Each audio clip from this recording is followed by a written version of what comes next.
नमस्कार, मी चंदा राणी वैभव गाडे. मी भारतीय जनता पार्टी या पक्षाकडून 9 प्रभागमधून उमेदवारी करत आहे.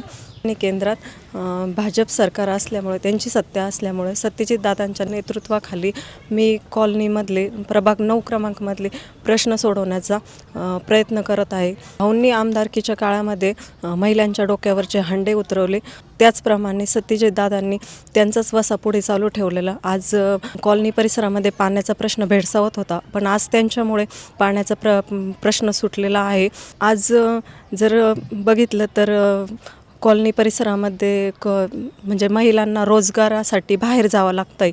त्यासाठी महिला बचत गट योजना, ह्या योजनेमार्फत महिलांना काहीतरी लघु उद्योग म्हणून सुरू करण्याचा आम्ही नक्कीच प्रयत्न करू. आज प्रीतीवहिनींमुळे महिलांना एक व्यासपीठ निर्माण झालेलं आहे. त्याच्यामुळं घराघरातील महिला आज निर्भीडपणे बाहेर पडू लागलेली आहे.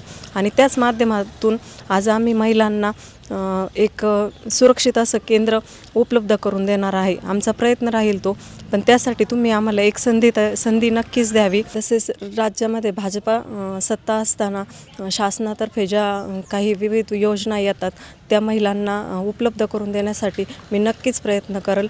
त्या जनतेपुढं मांडण्याचा प्रयत्न करेन, जेणेकरून त्यातून महिलांना त्याचा खूप फायदा होईल. त्यामध्ये भाजपा सत्ता असताना लाडकी बहीण योजना, बांधकाम मजूर योजना, ह्या जशा योजना राबवल्या जातात तसतशा आणखी काही नवीन योजना सरकारकडून योजना उपलब्ध होतील, त्या मी जनतेपर्यंत पोहोचवण्याचा नक्कीच प्रयत्न करेन. त्यासाठी जनतेने आम्हाला एक संधी नक्कीच द्यावी.